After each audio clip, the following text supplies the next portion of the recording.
You know, there's a lot of people that really could be mightily used by God, but the only thing that's stopping them is not a hater, it's not the devil.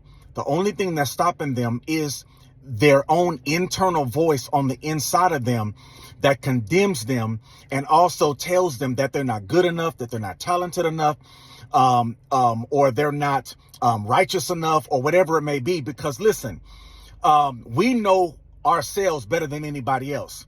You know your shortcomings, you know your flaws, you know your weaknesses, you know the areas where you need to grow. And so what happens is our internal voice on the inside of us many times condemns us and tells us you're not good enough, you're not smart enough, you have weaknesses, you have flaws, you're not talented enough, you're not handsome enough, you're not pretty enough, you're not holy enough, or whatever that voice on the inside of you tells you, because you know you better than anybody else.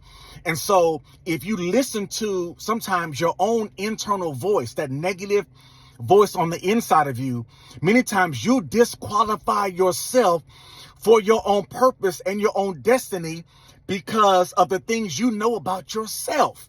Isn't this what happened with the children of Israel in Numbers 13? God told them, listen, you can go possess the land.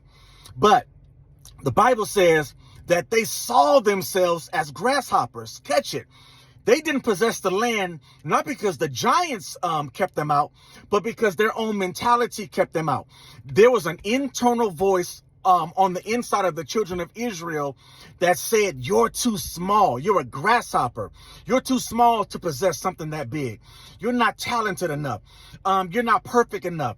You have too many flaws. You're not handsome enough. You're not this, or you're not articulate enough. Whatever that voice on the inside of them was telling them, primarily because the Egyptians were beating them down for 400 years. And so they allowed what the Egyptians were saying about them to impact what they were saying about themselves.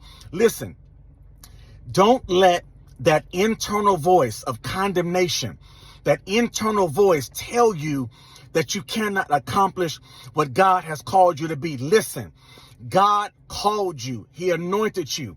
He said you can be that thing or do that thing. And he knows everything about you.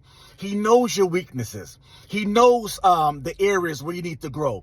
He knows this. He knows that about you. Yet and still, he said you're qualified for the mission. So who are you to disqualify you?